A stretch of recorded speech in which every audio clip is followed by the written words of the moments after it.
another episode of Gladiators, the show where we discuss and debate literature in all of its forms. If it's written work, it's game. Let's meet the panel. Hi, I'm Larry. Hi, I'm Jesi. Hi, I'm Sara. And I'm Josh. And today we are going to be going over an E.E. Cummings poem called Next to, of course, God, America, I, which we made mention to in the Season 4 episode when we talked about E.E. Cummings' poetry as a whole. And I actually did a written discussion about it on my blog with Kelsey, who used to be the assistant producer to this show. So now we are going to be talking about Next to, of course, God, America, I as an individual work. And the discussion starter that I have for this one is, do you believe that the voice or voices in this poem are taking American patriotism seriously, or are they just being sarcastic? I think it's serious. Yeah, I would go serious. If I had to choose, I would go serious, to be honest with you. Like I said off camera, it just sounded like a whole lot of babble. I think it could be both.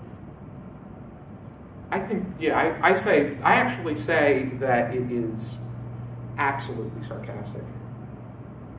So, the reason... You're wrong. I'm going to elaborate on this because Jesi doesn't like when I give solid answers. Just don't bring up the Teletubbies. Or him. But the reason that it was... I feel that the way that the poem begins, it is...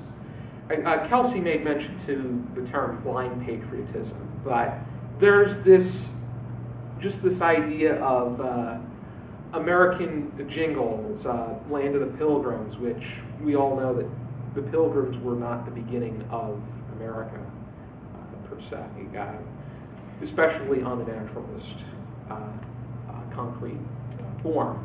And then, Oh Say Can You See by the Dawn's Early Light, My Country 'Tis a Tea, by Jingo, by John, and then you go, you transition from that point to what is really going on within the text.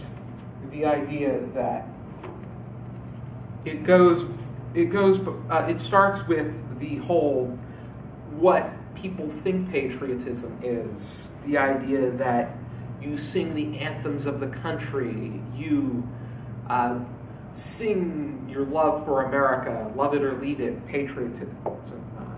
But then you get to the point where they're saying, why talk of beauty? What could be more beautiful than these heroic, happy dead who rushed like lions to the roaring slaughter? They did not stop to think they died. Instead, then shall the voice of liberty be mute. Actually, I kind of see that as something more serious as opposed to sarcastic. It's tackling a serious topic. It transitions into something serious, but the idea, what defines American patriotism? Does singing the national anthem or singing American praises and just boasting about your love for country mean patriotism? Or does going out to fight for your country and in many cases dying for your country explain patriotism? I think a lot of the singing and things like that and the cheers make people feel a sense of it, but people are out there on the front lines sacrificing themselves, and they're the small majority that are putting themselves in danger for the country. So that they can let the people at the beginning of the poem Keep saying. keep saying what they saying their singing their praises, per se, which I think the voice of liberty be mute is one of the strongest lines within the poem. Line 13, the fact that liberty comes through patriotic action, and that the words only go so far. There's things that words can do, but the whole action speaks louder than words is essential. I mean, you can take patriotic action without having to go to war. Mm-hmm. And that's I mean, you could do. Trying to gather my thoughts here. There's a lot of things that people did during the Second World War. They collected, yeah, bought like bonds, you don't have to necessarily. I mean, we have these songs, and like you said, to feel a sense of patriotism, because at least in this day and age, I feel like a lot of people don't have that sense of patriotism, because nobody, frankly, and I'm saying nobody as a general masses based on what I'm seeing in the news and social media and stuff. People don't have the respect for, our country and our history like they used to. And I mean, even though a lot of people are exercising their rights, which I believe is a patriotic act, you should exercise your right to, make a difference. But that's what I'm saying. It's like you don't have to go to war and die for your country to be considered a patriot. If you show respect for your country and the things that represent your country and represent your country in a respectful way, then, I would consider you a patriot.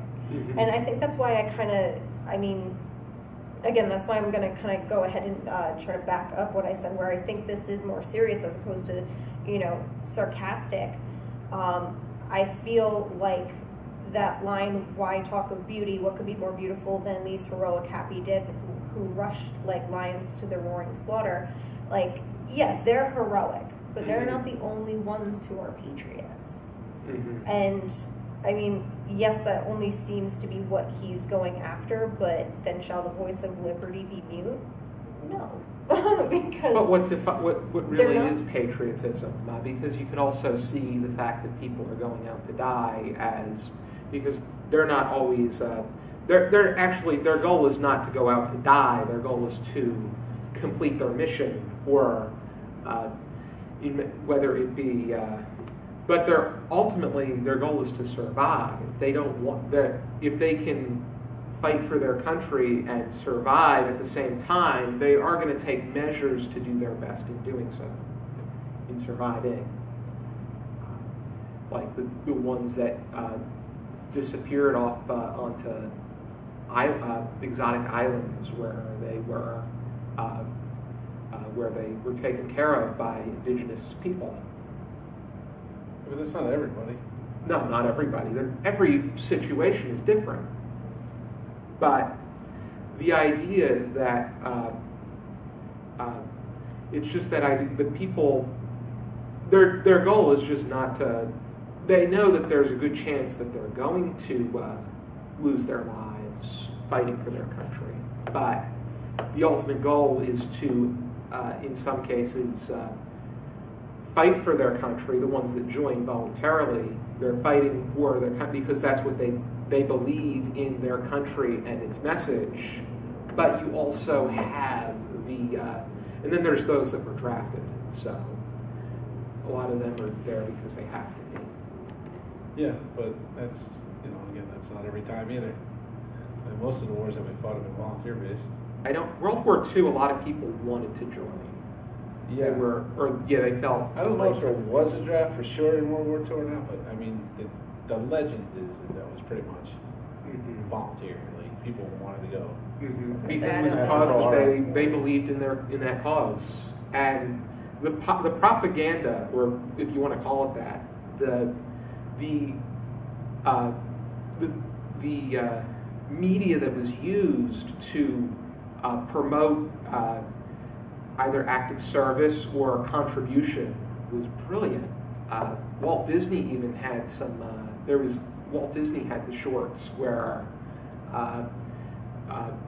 Minnie Mouse was collecting grease to send out to for the American cause, and Pluto was expected to sacrifice his bacon grease in order to help the country. Yeah, I'm sure there was a lot of propaganda, but to keep the war effort going. Oh, yeah. But back to Cummings. I think as far as voices go, I feel that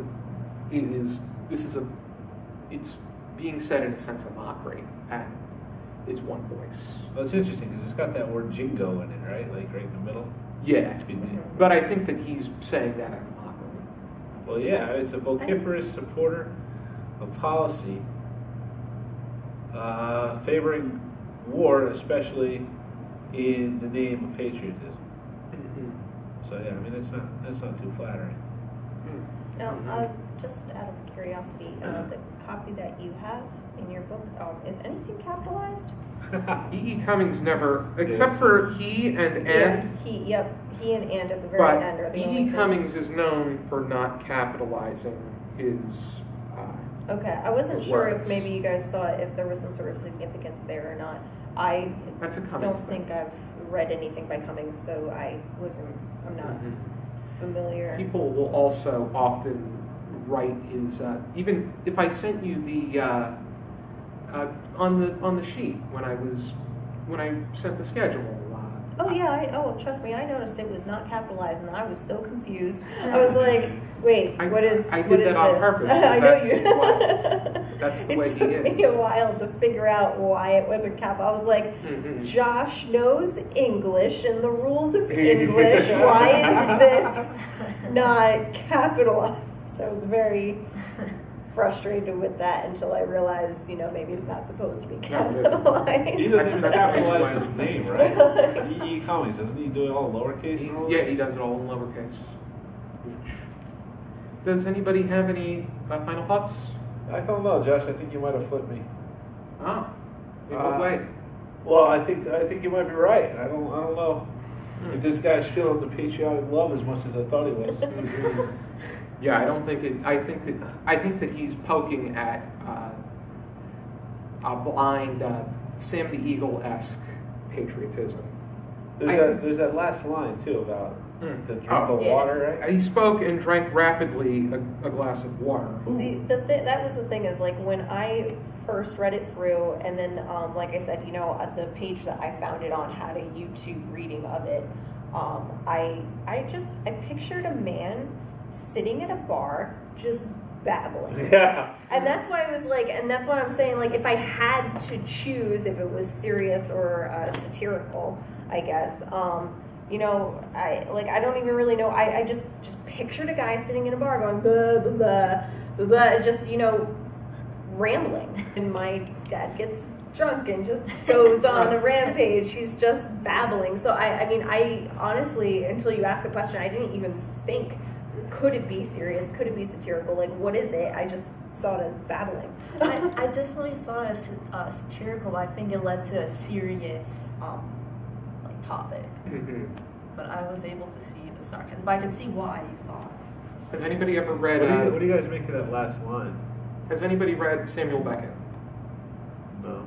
Samuel Beckett is a postmodernist playwright, and that's what I think about the last line is that it's very Beckettian in how.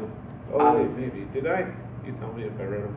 We went over Waiting for Godot. You were on that. Then yes, I have. But he wrote a play called Crap's Last Tape, and it's very inconsistent with he stops and starts, and he starts over again. Then he would stop to have a banana, and then he would continue.